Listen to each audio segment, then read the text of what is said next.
हमारा जो next module है वो मॉड्यूल 6 है, investigation accident incidents. Let's start. इसमें हमारे 3 की लर्निंग पॉइंट्स है कि हम इन्वेस्टिगेशन क्यों करते हैं, एक्सीडेंट्स की और इंसिडेंट्स की। How do accident incident happen and how do you carry out an investigation. Why investigation accidents and incidents.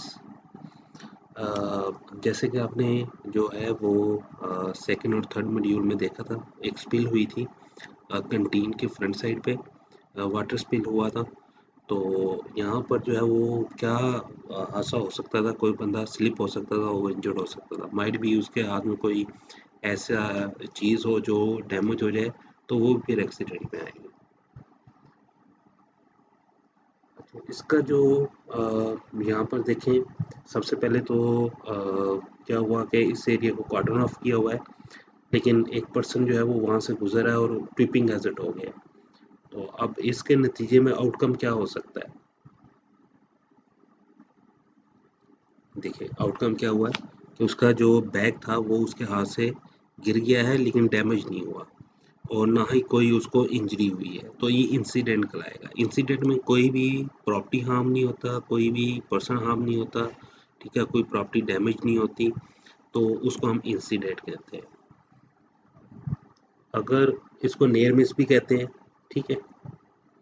अगर हम लोग एक्सीडेंट की बात करें तो यहाँ पर देखें ट्रिपिंग एजेंट हुआ और उसका मोबाइल डैमेज हो गया, तो ये क्या कहलाएगा, एक्सीडेंट कहलाएगा। ये एक्सीडेंट जो है ये अनडिजायर्ड इवेंट होता है, जिसमें पर्सन हार्म भी हो सकता है और प्रॉपर्टी डैमेज भी हो सकती है। और एक्सीडेंट और इंसिडेंट्स को इसलिए भी इन्वेस्टिगेशन करते हैं कि फ्यूचर में दोबारा हैपन ना हो। इसका मेन जो पर्पस होता है वो यही होता है कि हमने इससे सीखना है कि फ्यूचर के अंदर ये दोबारा चीज़ ना हो सके। अदर रीज़न कौन कौन सी हैं, लेट्स सी। सबसे पहले तो आपने इंफॉर्मेशन गैदर करनी है नोटिफाई अथॉरिटीज़ को देने के लिए। सेकंड जो है वो इंश्योरेंस पर्पस के लिए आप इंफॉर्मेशन कलेक्ट करते हैं, इसलिए भी हम लोग इन्वेस्टिगेशन कर रहे होते हैं। और फिर हमने कास्ट देखनी होती है एक्सीडेंट की, कि कास्ट कितनी बेयर करनी पड़ेगी। अब ये जो कास्ट है ये माइट बी, अगर कोई पर्सन स्किलफुल पर्सन जो है वो एक्सीडेंट का शिकार हो गया है या उसको इंजरी हो गई है और वो वर्क प्लेस पे नहीं आ रहा, अब उसको रिप्लेस करने के लिए भी हमें जो है वो कास्ट इन्वॉल्व होती है। तो उस चीज़, इन चीज़ों को भी हम लोग देखेंगे। अच्छा, इसका इन्वेस्टिगेशन का हमें बेनिफिट क्या होता है। सबसे पहला बेनिफिट ये होता है आपकी वर्क प्लेस जो है वो सेफ हो जाती है। दूसरे नंबर पे आपका जो वर्कर्स होते हैं वो उनका मोरल इंक्रीज हो जाता है। थर्ड नंबर पे आप बिजनेस लॉसेस से बच जाते हैं या डाउन टाइम से आप बच जाते हैं। और फिर लास्ट पर जो है वो हमें ये देखना होता है कि अगर पर्सन्स की जो स्किल है वो या नॉलेज जो है उसमें कोई कमी रह गई है या उसमें कोई चीज़ें कम हो गई हैं या वो उस लेवल की नहीं है, तो हम लोग फिर क्या करते हैं, वो स्किल और वो नॉलेज हम लोग इम्प्रूव करने की कोशिश करते हैं उस पर्सन की, ताकि वो जो है ना फ्यूचर के अंदर वो कोई ऐसा हादसा ना हो सके। इंसिडेंट जो है वो हमेशा याद रखें, ये भी रिपोर्ट होते हैं और इनका मेन पर्पस रिपोर्टिंग का यही होता है कि हम देख सकें कि हमारे पास कितने इंसिडेंट हो रहे हैं, ताकि हम लोग कैलकुलेट कर सकें कि फ्यूचर में कोई बड़ा हादसा ना हो। इन चीज़ों को हम लोग मेजर कर रहे होते हैं basically. How do accident and incident happen, किस तरह होते हैं। यहाँ पर एक सिनेरियो है, इस सिनेरियो को मैं आपको ओवरव्यू दे देता हूँ। ओवरऑल ये एक पर्सन है जो ऑफिस में काम करते हैं और अभी छुट्टी का टाइम होने वाला है, तो इस पर्सन ने घर जाना है और वो शॉर्टकट के को लेने के लिए उसने क्या किया, फायर एग्जिट डोर इस्तेमाल किया। और जो नॉर्मली हम लोग रास्ता इस्तेमाल नहीं करते, इसने उस रास्ते को चूज़ किया है, जिसकी वजह से हादसा हो गया। और उस रूट पर ऑलरेडी फोक लिफ्टर जो है वो मूव हो रहे थे। तो उस सूरत में क्या हुआ, वो पर्सन भी हरी में था, जिसकी वजह से क्या हुआ कि ये आपस में जो है ये कोलिजन हो गया, इनका आपस में जो है वो टक्कर हो गई। तो उस सूरत में क्या हुआ, ये पर्सन इंजर्ड हो गया। तो ये ओवरव्यू था सिनेरियो का आगे जाके हम देखेंगे कौन से ऐसे पॉइंट होते हैं जिनको हमने देखना होता है। सबसे पहले मैंने आपको बताया था फायर एग्जिट। तो ये जो पाथ है, ये फायर एग्जिट शॉर्टकट है। ये शॉर्टकट रूट को इस्तेमाल करने जा रहा था। और साथ में जो है अब नीचे लाइन इस चीज़ को शो करवाती है, यहाँ पर जो है वो व्हीकल्स की मूवमेंट भी है, फोक लिफ्टर वगैरह। तो ये एक फोक लिफ्टर है जो उसको भी जो है वो छुट्टी की जल्दी है और वो अपना काम ख़त्म करने की कोशिश कर रहा है और स्पीडी फोक लिफ्टर चला रहा है उस रूट पे। और क्या हुआ कि वहाँ वो फोक लिफ्टर जो है वो उस पर्सन के साथ जो है वो टकरा गया और वो पर्सन इंजर्ड हो गया। अब इसकी कॉजेज क्या थी, लेट्स सी। सबसे पहले आपने देखा कि बॉक्सेस जो है वो पैलेट के ऊपर पड़े हुए हैं और पैलेट जो है वो फोक लिफ्टर के साथ अटैच है। तो यहाँ पर जो बॉक्सेस हैं वो मेन कॉज बना है उस पर्सन की इंजरी की। और दूसरे नंबर पे आपने देखा होगा कि वो जो लोड है वो ट्रिप हुआ और पर्सन इंजर्ड हो गया। और वो फोक लिफ्टर क्यों जो है वो स्किड हुआ कि उसमें से ऑयल पैच निकल रहा था और ब्रेक हार्ड हो चुकी थी। और फोक लिफ्टर से ऑयल पैच जो है वो उस रूट पर गिर रहा था। और इसकी मेन कॉज क्या थी कि अगर हम देखें तो उसकी इंस्पेक्शन नहीं हुई थी, मेंटेनेंस नहीं हुई थी और लैक ऑफ सुपरविजन था। और फिर उस फोक लिफ्टर की जो स्पीड थी वो ज़्यादा थी, ठीक है। और नीचे आप पर्सन देख रहे होंगे जो अनएक्सपेक्टेड अपीयरेंस हुई है और ब्रेक भी उसकी हार्ड हो चुकी थी। और क्यों जल्दी थी इस काम को ख़त्म करने की, वर्क प्रेशर, ठीक है। और स्पीड ओवर क्यों थी, वहाँ पर से स्पीड लिमिट भी रिमूव किया हुआ था फोक लिफ्टर से। और क्यों स्पीड लिमिट रिमूव था, इंस्पेक्शन ना होने की वजह से और लैक ऑफ सुपरविजन की वजह से। अगर अदर काजेज को देखें तो वहाँ पर क्या था, अनएक्सपेक्टेड पेरेंट्स हुई है, शॉर्टकट लिया गया है, काम को जल्दी जो है वो अर्ली ख़त्म करके वो जा रहा था और कोई पॉलिसी भी मौजूद नहीं थी हमारे पास। तो ये ओवरऑल हमारे पास एक व्यू आ गया है, इसको हम कैजुअल ट्री का नाम देते हैं, जिसमें हम लोग जो है वो इमीडिएटली काजेज देखते हैं कि इमीडिएटली क्या हुआ था। फिर हम लोग जो है अंडरलाइन काजेज देखते हैं और फिर हम लोग रूट काजेज देखते हैं जिसमें पॉलिसी, इंस्पेक्शन, सुपरविजन वगैरह जो मेन कॉज बना है इस हादसे का। अब रूट कॉजेज जो है वो मैनेजमेंट का पार्ट है। तो मैनेजमेंट स्ट्रॉन्ग ना होने की वजह से ये मेन इशू बना कि वर्किंग आवर्स जो है वो हम लोग नहीं देख रहे थे या उसके ऊपर प्रॉपर पॉलिसी नहीं थी। इसी तरह जो है वो हमारे पास सुपरविजन नहीं थी। ये तमाम पॉइंट्स जो हैं वो ये मैनेजमेंट से रिलेटेड है और ये मैनेजमेंट का पार्ट है। इमीडिएटली कॉजेज को हम रिमूव कर सकते थे, जैसे ऑयल पैच बना हुआ है जहाँ से फोक लिफ्टर स्किड हुआ था, तो इसको हम रिमूव कर सकते थे जो कि नहीं हुआ। अब क्या इन्वेस्टिगेशन कैरीड आउट किस तरह की जाएगी। सबसे पहले तो उस एरिया में जो पर्सन इंजर्ड हुआ है उसको हम लोग क्या करेंगे, उसको फर्स्ट एड देंगे, उसकी वेल बीइंग को देखेंगे, ठीक है। फर्स्ट पॉइंट हमेशा आपने याद रखा है, किसी कोई भी हादसा होता है तो वहाँ पर जो पर्सन इंजर्ड हो गए हैं उनको सबसे पहले देखा जाएगा। दूसरे नंबर पे उस पूरे सीन को हम क्या करेंगे, प्रिजर्व करेंगे ताकि वहाँ से हम एविडेंस कलेक्ट कर सकें।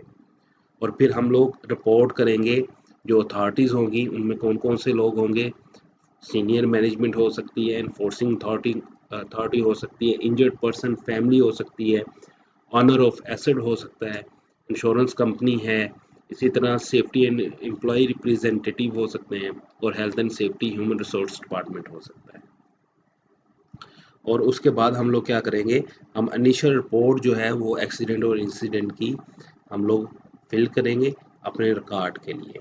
तो इस रिपोर्ट के अंदर आप देखेंगे डेट एंड टाइम आ रहा है हमारे पास जो कि यहाँ पर है। फिर कंपनी कौन सी है, डिपार्टमेंट, लोकेशन कौन सी है, टाइप ऑफ इवेंट क्या हुआ है, इंजरी हुई है, इल हेल्थ हुई है या इंसिडेंट नियर मिस हुई है। इसी तरह हम लोग हार्म देखेंगे, फेटल या मेजर, सीरियस, माइनर या डैमेज टू प्रॉपर्टी ओनली। इसी तरह employ involve in the event उसकी डिटेल आ जाएगी, ब्रीफ डिस्क्रिप्शन आ जाएगी। इसी तरह हमारे पास डिटेल ऑफ विटनेस आ जाएगी जिन्होंने वो हादसा होते हुए देखा है। और इन्वेस्टिगेशन रिक्वायर्ड, यहाँ पर वो कह रहे हैं यस रिक्वायर्ड है। और इन्वेस्टिगेशन लेवल जो है वो हाई, मीडियम, लो या मिनिमल था। इसी तरह प्रायोरिटी इसको क्या देंगे, इन चारों में से कोई एक हम चूज करेंगे और उस इन्वेस्टिगेशन को जो लीड कर रहा था उसका नाम आएगा, उसकी डिटेल आएगी।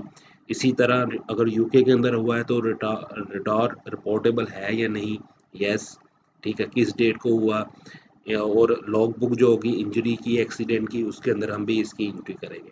और लास्ट पर जिसने रिपोर्ट किया है उसका नाम आएगा, उसकी पोजीशन, डेट और सिग्नेचर आएंगे। फिर हम इन्वेस्टिगेशन टीम बनाएंगे, ठीक है। उस टीम में कौन कौन से लोग शामिल होंगे? सबसे पहले उस एरिया का जो मेन पर्सन है जिसको फैमिलियरिटी है उस लोकेशन की, वो इंक्लूड होगा। फिर हमारे पास सुपरवाइजर या मैनेजर और सीनियर मैनेजर या अथॉरिटी के लोग, और फिर हेल्थ एंड सेफ्टी एक्सपर्ट होगा और एम्प्लॉय रिप्रेजेंटेटिव होगा, ठीक है। जो वर्कर इंजर्ड हो गया उसका रिप्रेजेंटेटिव, नॉर्मली बाहर जो है वो लॉयर्स वगैरह होते हैं। इसी तरह person involve in event if possible, ठीक है। और टेक्निकल एक्सपर्ट इफ नेसेसरी, अगर ज़रूरत है तो हम टेक्निकल पर्सन को भी हायर करेंगे। ये उस सूरत में होता है जब कोई बहुत सीरियस इंजरी होती है। हमेशा याद रखें, आपकी जो इन्वेस्टिगेशन टीम है वो बेस कर रही होती है ऑर्गेनाइजेशन साइज के ऊपर। अगर ऑर्गेनाइजेशन का साइज बहुत ज़्यादा बड़ा है तो उस सूरत में हमारी टीम का साइज भी बड़ा हो जाएगा। अगर ऑर्गेनाइजेशन छोटी है तो हमारी टीम का साइज भी छोटा हो जाएगा। इसी तरह कॉन्सिक्वेंसीज और लाइक्लीहुड उस वाले से है कि अगर माइनर है तो उसकी पॉसिबिलिटी लो हो सकती है, ठीक है। और अगर मीडियम है तो उस सूरत में क्या होगा, सीरियस होगा, और अनलाइकली लो होगा, और मेजर में हाई होगा, और अनलाइकली में मीडियम होगा, और अगर फर्टेलिटी हुई है तो वो हाई हाई में जाएगा। Investigation using a structure approach, वहाँ पर हम जाके देखेंगे कि वहाँ पर कौन कौन सी ऐसी एविडेंस है जो हमने कलेक्ट कर सकते हैं, और उनको हम बेस बनाकर हम लोग इन्वेस्टिगेशन करेंगे। सबसे पहले गैदर इंफॉर्मेशन कि क्या हुआ वहाँ पर। फिर हम लोग फिजिकल चीज़ें वहाँ पर देखेंगे, ह्यूमन कौन कौन से थे, और डॉक्यूमेंट्री बनाएंगे। और उसके बाद हम लोग क्या करेंगे, हम एनालाइज करेंगे, और वहाँ पर हमने जो प्रिवेंशन मेजर्स लिए गए हैं, रिस्क कंट्रोल लिए गए हैं, उनको भी हम लोग देखेंगे क्या उसमें रिव्यू की ज़रूरत है। फिर हम लोग प्लान बनाएंगे, और प्लान बनाकर हम लोग इसको टीम को टास्क देंगे कि आप इस इन्वेस्टिगेशन को डिटेल के अंदर आप जो है वो रिपोर्ट करें। तो ये एक डिटेल रिपोर्ट है हमारे पास, यहाँ पर उसका आपको लेआउट नज़र आ रहा होगा। तो सबसे पहले जो रिपोर्ट का नाम है वो एक्सीडेंट और incident investigation report, company, department, location. उसके बाद एम्प्लॉई इन्वॉल्व, लोकेशन क्या थी, date and time, injury and ill health effect if any. और फिर हम उस इन्वेस्टिगेशन की डिटेल रिपोर्ट बनाएंगे। इसी तरह जब हादसा होता है तो हमें एक्सटर्नल रिलेशंस को भी मैनेज करना पड़ता है, जिसमें कौन कौन से लोग होते हैं। इन्फोर्समेंट अथॉरिटीज़ होती हैं, जैसे पाकिस्तान में इन्वायरमेंट से रिलेटेड होता है तो ईपा है, इन्वायरमेंटल प्रोटेक्शन एसोसिएशन है पाकिस्तान में। इसी तरह मीडिया है, उसको भी आपने मैनेज करना होता है। और साथ में अगर कोई ऐसा हादसा हुआ है जिससे क्या वहाँ पे लोकल रेजिडेंट्स या अदर बिजनेसेस हैं तो उनको भी आपको मैनेज करना पड़ता है। इन्वेस्टिगेशन का जो पर्पस होता है वो ब्लेम गेम नहीं होता। इसमें बेसिकली मैंने आपको पहले भी बताया, इसका मेन पर्पस जो होता है वो हमने इंश्योरेंस को देखने के लिए, कि इंश्योरेंस हम प्रीमियम जो पे कर रहे हैं उस हवाले से, फिर अथॉरिटीज़ को नोटिफाई करने के लिए, और फिर दोबारा हैपन ना हो सके, इसलिए हम लोग इन्वेस्टिगेशन करते हैं। इसका मकसद ये नहीं है कि हम लोग एक दूसरे को ब्लेम करें। फिर हम लोग प्लान बनाते हैं ताकि फ्यूचर के अंदर जो है वो क्या हो, अगर जो एक्सीडेंट है वो ना हो सके, हम प्रिवेंट कर सकें उसको। और फिर ये इंफॉर्मेशन हम लोग जो है वो लोग फाइंडिंग जो होगी इस इन्वेस्टिगेशन की उसको भी शेयर करें, ताकि जो अदर ऑर्गेनाइजेशन है वो इससे लर्न कर सके। तो हमारे ये 3 की लर्निंग पॉइंट थे। पहला, इन्वेस्टिगेशन जो है वो क्यों करते हैं एक्सीडेंट और इंसिडेंट्स की। सेकंड, हमने एक्सीडेंट्स और इंसिडेंट किस तरह हैपन होते हैं वो एक सिनेरियो देखा। और थर्ड में हमने इन्वेस्टिगेशन टीम बनाई और उसको कैरी आउट